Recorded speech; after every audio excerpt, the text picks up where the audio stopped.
మీ అందరూ చాలా దూరాల నుంచి సంతానం కోసం వచ్చారు. కాకపోతే ఇక్కడ కొంత విచిత్రంగా ఉంటుంది. ఏదో భోజనాలు పెట్టడం అనే కార్యక్రమం అనేది ఏ హాస్పిటల్లో మీరు చూడరు. ముందు బిడ్డ పుడితే చాలరా బాబు, ఇవన్నీ మనం పట్టించుకుంటే కుదరదని తిని తినక బోల్డ్ దూరాల నుంచి బస్సులు ఎక్కి, ట్రైన్లు ఎక్కి, ఆటోలు ఎక్కి ఇంత దూరం వస్తున్నారు. రకరకాల రాష్ట్రాల నుంచి, రకరకాల ప్రాంతాల నుంచి వచ్చారు. నిన్న కూడా 80 మంది వచ్చారు. నిన్న కూడా, ఇవాళ కూడా పండగ, హోలీ. ఓ పక్కన గ్రహణం, మరో పక్కన పండగ. అయినా కూడా బిడ్డ పుడితేనే మాకు పండగ, నిజమైన పండగ బిడ్డ పుట్టినప్పుడే అనే ఉద్దేశంతో మీరు అంత దూరం నుంచి ఇప్పుడు వచ్చారు. ఈరోజు ఇక్కడ ఇంతమంది మనము గ్యాదరింగ్ ఎందుకు చేశామంటే, ఇవాళ అనుకోకుండా మనకి అతిథులు కూడా గొప్ప గొప్ప అతిథులు వచ్చారు. సేవారంగంలో ఎంతో ముందున్న ప్రముఖులందరూ ఇవాళ ఇక్కడికి రావడం జరిగింది. వారందరూ ఎందుకు వచ్చారనేది చెప్పే ముందుగా ఇక్కడ ఎందుకు భోజనం పెడుతున్నామనేది నేను చెప్తున్నాను. సంతానం కావాలంటే ఆహారం ప్రధానం, ఆహారమే మూలాధారం. మరి అలాంటి ఆహారము మీరు ఏది తీసుకుంటే మంచిది అనేది చెప్పడానికి ఇక్కడ కూర్చోబెడుతున్నాం మేము. ప్లస్ ఒక శాంపిల్ ఆహారం లాగా అది ఇవ్వడానికి కూడా ఇక్కడ మీకు ఇస్తున్నాం. సో అలాగే ఆహారం అనేది, మంచి ఆహారం తీసుకోవాలనే విషయం అందరికీ తెలుసు, కానీ ఎలా అయితే మంచి ఆహారం అవుతుంది అనేది చాలామందికి తెలియదు. ఎలాగైతే మంచి ఆహారం అవుతుందంటే, మీరు మంచి మనసుతో వండుకోవాలి. మంచి మనసుతో వండుకోవాలి. మంచి మనసుతో వండుకోవాలి. మీ అమ్మలాగా నాకు ఒక మంచి మనసుతో, అంటే మీ అమ్మ ఎలా వండిద్ది, నా బిడ్డ బాగుండాలి, అభివృద్ధి పదంలోకి రావాలి అని ఎలాగైతే మీ అమ్మ చక్కగా వండి పెడుతూ ఉంటే మనం చక్కగా ఇంత స్థాయికి రాగలిగాం, ఎదగగలిగాం. అట్లాగే అమ్మ మనసు, అలాగే మీరు కూడా మంచి బిడ్డ పుట్టాలి, నేను తీసుకునే ఈ ఆహారము, ఈ వండే ఈ ఆహారము విటమిన్స్, మినరల్స్, న్యూట్రియంట్స్గా మారి మంచి బిడ్డ కింద మారాలి అన్నట్టుగా ఊహిస్తూ మీరు వండాలి. ఆ తర్వాత తీసుకునేటప్పుడు కూడా, ఆహారం తీసుకునేటప్పుడు కూడా ఏ టీవీ చూడటం, ఫోన్ మాట్లాడుతున్నా కాకుండా, ఈ నా బిడ్డ కోసం ఈ ఆహారం తీసుకుంటున్నాను, ఇది సాక్షాత్తు ఇప్పుడు నేను వెంకటేశ్వర స్వామిని నమ్మాననుకో వెంకన్న ప్రసాదంగా, అల్లాని నమ్మామనుకోండి అల్లా ప్రసాదంగా, యేసు ప్రభుని నమ్ముకున్నాం అనుకో యేసయ్య ప్రసాదంగా భావించి స్వీకరించాలి. అలాగే మూడోది, మంచి చేతుల మీదుగా తీసుకోవాలి. ఎవరు పెడితే వాళ్ళు పెట్టింది తినకూడదమ్మా. శత్రువులు, నీ కీడుని, నీ గురించి కీడుని తలంచే వాళ్ళు పెట్టిన ఆహారాన్ని అస్సలు తినకూడదు. ఎప్పుడు కూడా మంచి వ్యక్తులు, అలాంటి మంచి మనిషి, దేవుడు లాంటి మనిషి అన్న వ్యక్తుల నుంచి మీరు పెట్టిన ఆహారాన్ని తీసుకోవాలి. ఇవన్నీ మీకు చెప్తుంటే కొంచెం ఏదో ట్రాష్ లాగా అనిపిస్తుంది, కానీ మీరు చూడండి, మీరు ఇంట్లో పులిహార తింటే వట్టి పులిహారే. అదే పూజారి గారి దగ్గర తీసుకుంటే గుళ్ళో దేవుడి ముందు పెట్టి మంత్రజలం జల్లి, ఆ మంత్రబలం వల్ల అది ప్రసాదం అయిపోద్ది. అలాగే ద్రాక్ష రసం రోడ్డు మీద తాగితే వట్టి జ్యూసే. అదే పాస్టర్ గారి చేతుల మీదుగా తీసుకుంటే బ్రెడ్, ద్రాక్ష రసం ప్రసాదం అయిపోద్ది. అలాగే ముస్లింలు హలాల్ చేస్తారు. ఇలా ప్రతి మతంలోనూ ఇది ఉంది. ఆక్సిజన్ పీల్చే మనం బతుకుతున్నాం. ఏది నాకు చూపించే ఆక్సిజన్ అంటే ఎవరూ చూపించలేదు. మీరు చూపించగలరా? కానీ ఆక్సిజన్ లేదా? సైన్స్ ఇది. నేను చెప్తుంది అంతా కూడా సైన్స్. అందుకే ఇక్కడ మంచి ఆహారాన్ని మంచి దంపతుల చేత వండిస్తున్నాం హోమ్ ఫుడ్ కింద. మీకు బిడ్డ పుట్టాలి, మీరు అనుకున్న కోరిక నెరవేరాలి అని తలంపుతో వాళ్ళు వండుతున్నారు. అలాగే మీరు కూడా అదే తలంపుతో మీరు స్వీకరించండి. వేరే ధ్యాస లేకుండా భగవంతుడు ప్రసాదంగా భావించి స్వీకరించండి. ఇక మూడోది, మంచి వ్యక్తుల మీదుగా ఆహారం అందేటట్టుగా మేము మంచి మంచి వ్యక్తుల్ని ప్రతిరోజు పిలిచి వారి చేతుల మీదుగా అందిస్తున్నాం. ఇవాళ కూడా మనకి లయన్స్ క్లబ్ నుంచి, లయన్స్ క్లబ్ ఆఫ్ అంజలి ఆ ప్రెసిడెంట్ గారు వసంత్ కుమార్ గారు వచ్చారు. వారు బిఆర్టీఎస్ క్లబ్బు, వాకర్స్ క్లబ్కి అధ్యక్షులుగా ఉంటూ, అలాగే లయన్స్ వాకర్స్లోనూ ఉంటున్నారు, లయన్స్లోనూ ఉంటున్నారు. అన్ని సేవా కార్యక్రమాలు ఉంటారు. అలాగే వాకర్స్లోకి వచ్చేటప్పటికి కృష్ణా డిస్ట్రిక్ట్ 202 దాంట్లో డిప్యూటీ గవర్నర్గా కూడా ఉన్నారు. ఆ తర్వాత మన పక్కన ఉన్న వ్యక్తి ఏడుకొండల గారు, ఈయన కూడా లయన్స్ క్లబ్ ఆఫ్ అంజలి పూర్వపు అధ్యక్షులు. ఆయన ముందు ఈయన ముందు నేను, నా తర్వాత ఈయన అధ్యక్షులు అయ్యారు, ఈయన తర్వాత ఆయన అధ్యక్షులు అయ్యారు ఇప్పుడు ప్రస్తుతం. అట్లా లయన్స్ క్లబ్ ఆఫ్ అంజలి అధ్యక్షులుగా, పూర్వపు అధ్యక్షులుగా పనిచేశారు. అలాగే వాకర్స్ క్లబ్లో కూడా ఉన్నారు. ఆయన వయసు ఎంతో తెలుసా? వీళ్ళిద్దరు వయసు 50 అనుకుంటున్నారా? వాళ్ళు రిటైర్ అయ్యి ఒక 40-50 ఏళ్ళు అయిపోయి ఉంటుంది వాళ్ళు. నేను పుట్టినప్పుడు రిటైర్ అయ్యారు వాళ్ళు. చూడండి పరిస్థితి చూడండి. నేనే రిటైర్ అయిపోయా, నేను పుట్టినప్పుడు రిటైర్ అయిన క్యాండిడేట్లు వీళ్ళు. చూసారా, మనం ఆరోగ్యంగా ఉండాలంటే నడక ఎంత మంచిది, పరులకి 4 సేవా కార్యక్రమాలు చేస్తూ ఉంటే మనసు ఎంత ప్రశాంతంగా ఉంటుంది, ఎంత ఆరోగ్యంగా ఉంటామనే విషయాన్ని వీళ్ళ నుంచి మనం నేర్చుకోవచ్చు. అలాగే అటు పక్కన ఉన్న వ్యక్తి కానీ ఇటు పక్కన ఉన్న వ్యక్తులు కానీ వీళ్ళందరూ స్పందన సేవా సమితి నుంచి వచ్చిన వ్యక్తులు.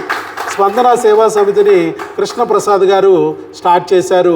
అలాగే వారి సెక్రటరీ, మరి ట్రెజరరు, కోశాధికారి, వారి సభ్యులు వాళ్ళందరూ కూడా ఇవాళ స్పందన సేవా సమితి నుంచి వీరందరూ రావడం జరిగింది.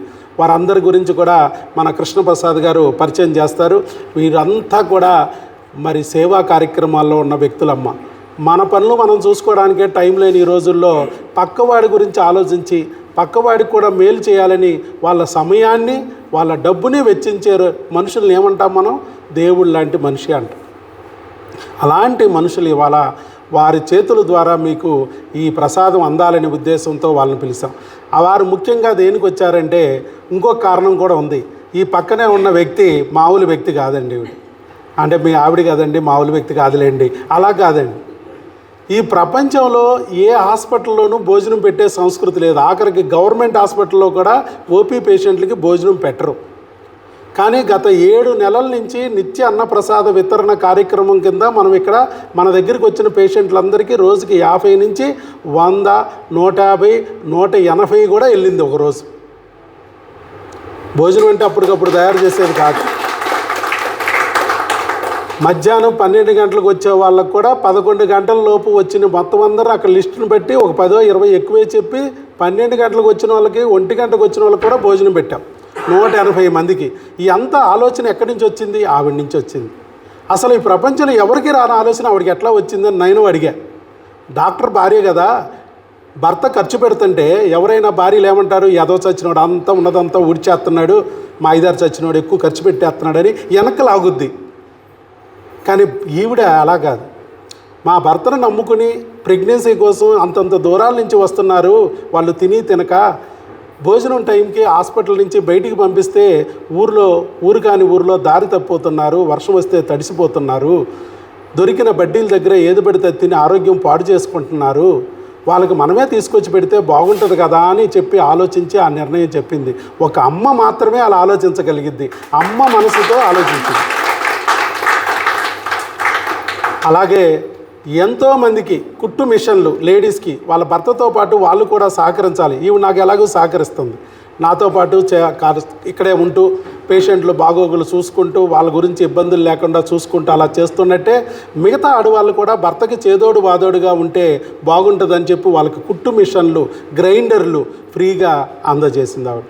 అలాగే ఎంతోమందికి కొన్ని వేల మందికి అన్నదాన కార్యక్రమాలు చేయడం జరిగింది.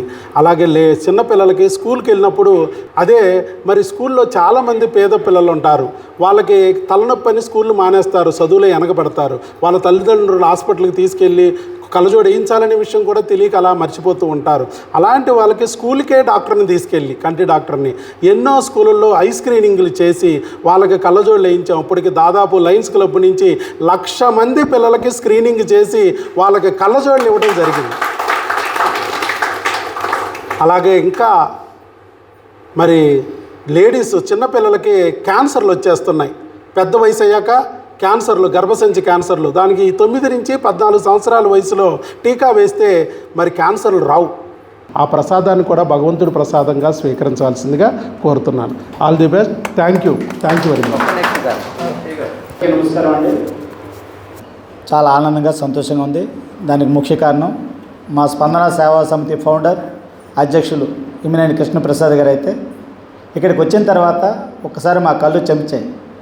డాక్టర్ వైఎస్ బాబు గారు నిత్య అన్న ప్రసాద వితరణ కార్యక్రమం మేడం గారి యొక్క సహకారంతో చూసిన తర్వాత ఎప్పుడూ వినేవాళ్ళని వైద్యో నారాయణో హరి అని.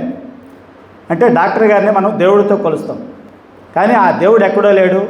ఇక్కడ మన మధ్యలో ఉన్నటువంటి ఎవరైతే దంపతులు ఆలస్యంగా బిడ్డలకి సంబంధించినటువంటి ఇది వస్తుందో వారికి సంబంధించిన దేవుడు వైఎస్ బాబు గారి రూపంలో మన ఆంధ్రప్రదేశ్ ప్రసాదం పాడులో ఇక్కడే ఉన్నాడు.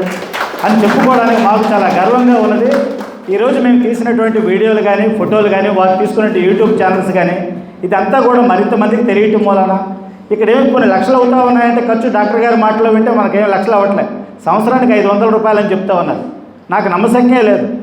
ఒక్కసారి ఓపీకి వెళ్తే 750 రూపాయలు, 1000 రూపాయలు, 500 రూపాయలు తక్కువ చిన్న డాక్టర్ అయితే, లేకపోతే మరీ చిన్న డాక్టర్ అయితే 300 రూపాయలు ఒక ఓపీకి, అంటే 10 రోజులు 15 రోజులు కాల వ్యవధిలో. డాక్టర్ గారు సంవత్సరానికి 500 రూపాయలు ఓపీ అని చెప్తా ఉన్నారు. నిజంగా ఆ డాక్టర్ గారిని మనం ఎంత అభినందించినా, వారిని ఎంత మెచ్చుకున్నా సరే చాలా తక్కువే.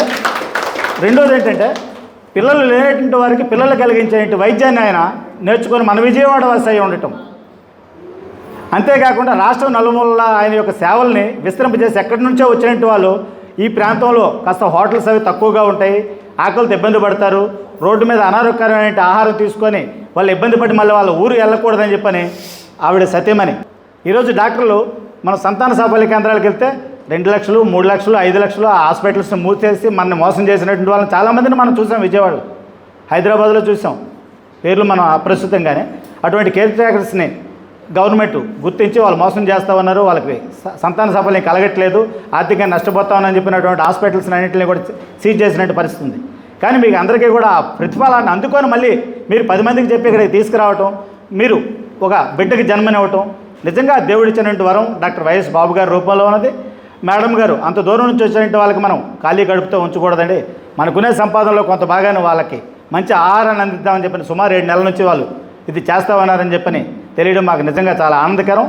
ఇదే స్ఫూర్తిని తీసుకొని మా కృష్ణప్రసాద్ గారు ఇటీవల బందర్లో ఒక ఇలాంటి కార్యక్రమం జరుగుతూ ఉంటే గవర్నమెంట్ హాస్పిటల్కి వచ్చే పేషెంట్లకి సహాయ ఫౌండేషన్ అని చెప్పినట్టు వాళ్ళు కూడా ఒక 15 రూపాయలు తీసుకొని వాళ్ళకి మంచి రుచికరమైన భోజనం అందజేస్తూ ఉంటే ఈయన పుట్టినరోజు సందర్భంగా ఒక 56,000 సొంత డబ్బులు ఖర్చు పెట్టుకొని మేము ఒక బస్సు వేసుకొని అక్కడికి వెళ్ళి ఒక 50,000 రూపాయలు డొనేట్ చేసాం.